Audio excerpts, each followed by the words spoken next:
certain parts of Africa, there's a belief that objects are imbued with spirits in sound, and so sometimes, for me, field recording does have that kind of almost a spiritual dimension, because things that make sound are, vibrate and are alive in that sense, and so I feel very connected that way.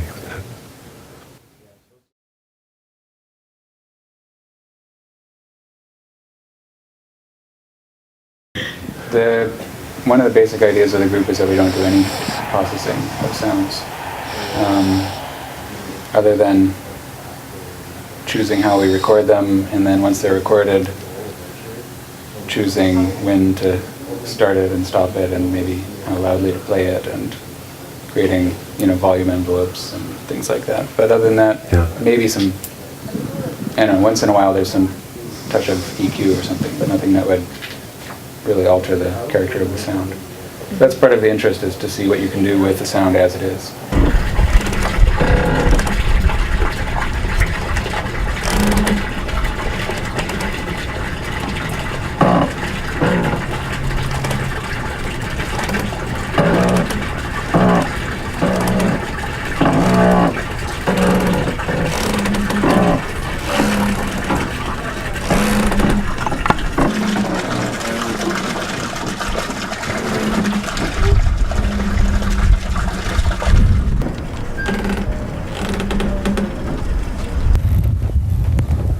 Something a little obscene about all these rope sounds.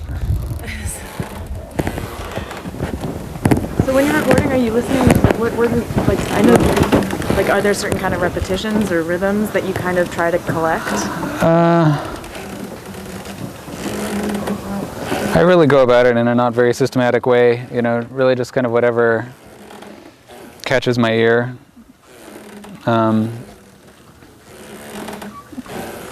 But yeah, the repetitive sound usually has interest by virtue of being repetitive. I tend not to really like water sounds, actually. Swimming has really spoiled them for me, it's like...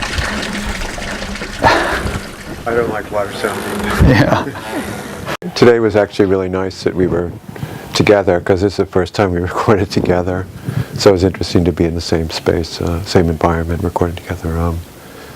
I like that part of it. And so how do you feel about kind of like the melodies that get produced almost? Like, not really melodies, but there's these certain patterns that kind of recur, which seem almost accidental in a way. Like the improvisational aspect of what you guys are doing with concrete sounds that you have. Right. I think, for me, one of the cool things about performing in this group is it's like taking the recording experience and then having a new one at the same time. Like when I'm recording the sounds I'm recording, I don't know what's going to happen, and sometimes it sounds so beautiful the way things come together. And then come into a group with other people with their recordings, the same kind of thing happens, and all of a sudden I can feel a vibe happening, and it's like, all right, maybe just kind of move in this direction, and to try to play, be part of that vibe, and then to pull back and see what else is going on. It's like being in a new soundscape all of a sudden. I'm not sure what's going to happen.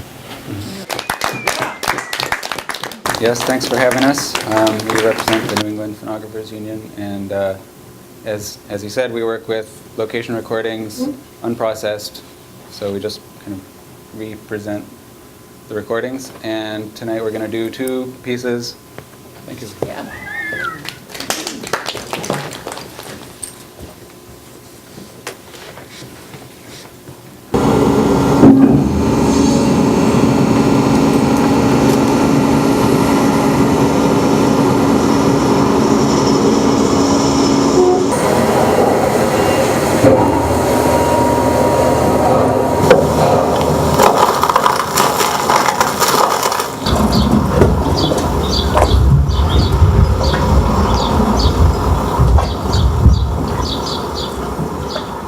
Also in an improvisation setting, there are ways, at least 2 ways that one contributes is by by doing something and sort of sticking with it, and or playing a kind of supportive or empathetic role, and you're sort of balancing those things, or just staying out altogether. So I guess there are three things, and so that's really what's so fun about performing live in this group, is that how sensitive we all are and how able we are to do those three things.